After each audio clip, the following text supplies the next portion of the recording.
కేంద్ర ప్రభుత్వం కొత్తగా నిర్మించిన సచివాలయం కర్తవ్య భవన్ను కాసేపట్లో ప్రారంభించనున్నారు ప్రధాని మోడీ.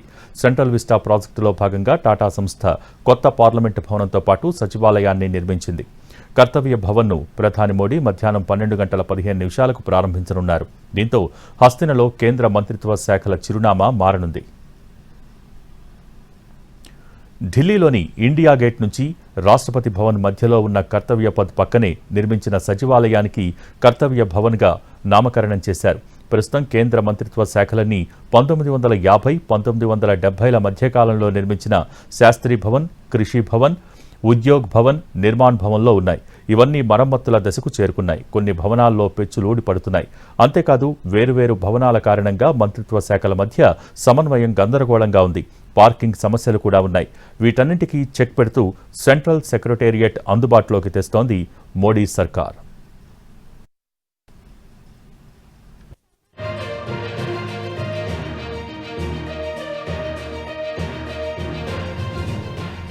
కర్తవ్య భవన్లో కేంద్ర మంత్రుల ఛాంబర్స్తో పాటు ఆయా శాఖల కార్యాలయాలు ఉంటాయి. లేటెస్ట్ టెక్నాలజీని ఉపయోగించి నిర్మించారు. జీరో డిశ్చార్జ్ వ్యర్థాల నిర్వహణ, ఇన్-హౌస్ ఘన వ్యర్థాల ప్రాసెసింగ్, రీసైకిల్ చేసిన నిర్మాణ సామాగ్రిని విస్తృతంగా ఉపయోగించారు. 2 బేస్మెంట్లు, 7 అంతస్తులతో గ్రౌండ్ +6 మోడల్లో సెంట్రల్ సెక్రటేరియట్ను నిర్మించారు. కొత్త సెక్రటేరియట్లోకి ఎంట్రీ అంత సులువు కాదు. ఐడీ కార్డ్ ఆధారిత యాక్సెస్ నియంత్రణలు, ఇంటిగ్రేటెడ్ ఎలక్ట్రానిక్ నిఘా, సెంట్రల్ కమాండ్ కంట్రోల్ సిస్టమ్ ఏర్పాటు చేశారు. Roof top solar, water heating, వర్షపు నీటి సంరక్షణ కోసం ఇంకుడు గుంతలు, ఈ వెహికల్ ఛార్జింగ్ స్టేషన్స్ ఏర్పాటు చేశారు. కర్తవ్య భవన్ ప్రారంభోత్సవానికి సంబంధించి మరింత సమాచారం మా ప్రతినిధి రాజు అందిస్తారు. దేశ రాజధాని ఢిల్లీలో కేంద్ర మంత్రిత్వ శాఖల కోసం నిర్మించినటువంటి సెంట్రల్ సెక్రటేరియట్ ఇక అందుబాటులోకి రానుంది. మొదట కర్తవ్య పథ్కు దగ్గరలో నిర్మించినటువంటి కర్తవ్య భవన్ను ప్రధానమంత్రి నరేంద్ర మోడీ ప్రారంభించబోతున్నారు. కర్తవ్య పథ్పై బహిరంగ సభను కూడా నిర్వహించబోతున్నారు ప్రధానమంత్రి నరేంద్ర మోడీ.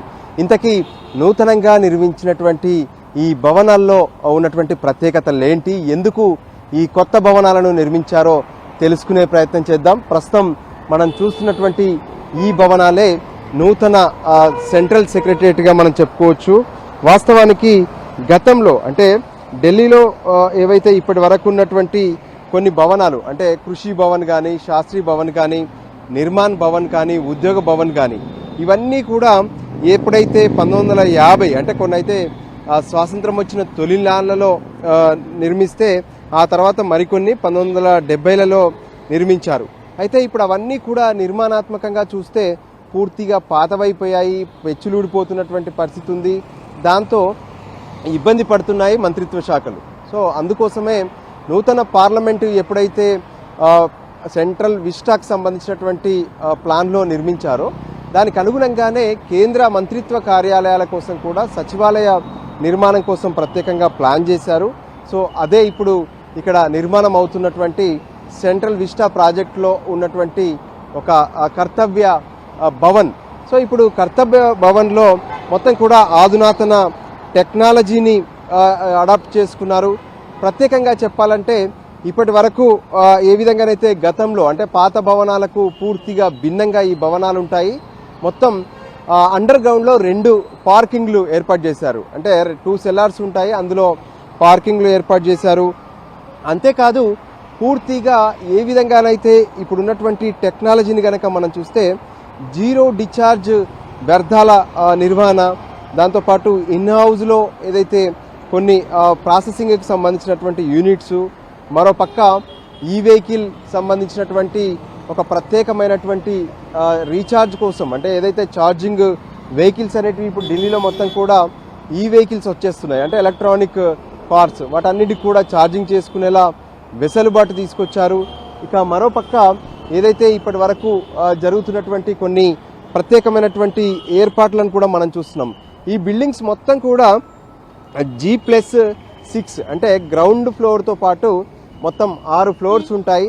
సో ఈ 6 ఫ్లోర్లలో కూడా ఒకవైపు మంత్రులకు ప్రత్యేకమైనటువంటి ఛాంబర్లు, దాంతోపాటు ఎవరైతే ఆ మంత్రిత్వ శాఖలకు సంబంధించినటువంటి అధికారులు, ఆ డిపార్ట్మెంట్కి సంబంధించినటువంటి వాళ్ళకు కూడా పూర్తిగా మరికొన్ని ఛాంబర్స్ ఉంటాయి. మరోపక్క ఇక్కడ ఉన్నటువంటి వాటి విషయానికి వస్తే లేటెస్ట్ టెక్నాలజీ, అంటే లోపలికి సైతం ఎవరిని పడితే వారిని అనుమతించడానికి వీలుండదు. ఐడి కార్డు ఉంటుంది, ఆధారిత యాక్సెస్ నియంత్రణలు అనేటివి ఖచ్చితంగా ఉంటాయి. మరోపక్క పూర్తిగా ఇంటిగ్రేటెడ్ అంటే కమాండ్ కంట్రోల్ సిస్టమ్ను కూడా ఏర్పాటు చేశారు. ఎవరు లోపలికి వచ్చారు, ఎవరు బయటికి వెళ్తున్నారు అనేది కూడా ఎప్పటికప్పుడు మానిటరింగ్ ఉంటుంది. దాంతోపాటు ప్రధానంగా ఇక్కడ ఉన్నటువంటి ఒక టెక్నాలజీ చెప్పాలంటే మంత్రిత్వ శాఖలన్నింటికి కూడా సమన్వయం అనేది చాలా సులువుగా ఉంటుందని చెప్తున్నారు. ఎందుకంటే ఇదివరకు ఉన్నటువంటి పాత భవనాలు ఒక్కొక్కటి ఒక్కో చోట ఉన్నాయి. శాస్త్రీ భవన్ కావచ్చు, ఉద్యోగ భవన్ కావచ్చు, నిర్మాణ్ భవన్, అంటే ఒక్కో మంత్రిత్వ శాఖ ఒక్కో దగ్గర ఉంది. కానీ ఇప్పుడు అన్నిటినీ కూడా సెంట్రల్ సెక్రటరియట్ పేరుతో ఒకే లైన్లో నిర్మించడం ద్వారా మంత్రిత్వ శాఖల మధ్య కూడా ఈజీగా ఒక సమన్వయం అనేది ఉంటుందని భావిస్తున్నారు.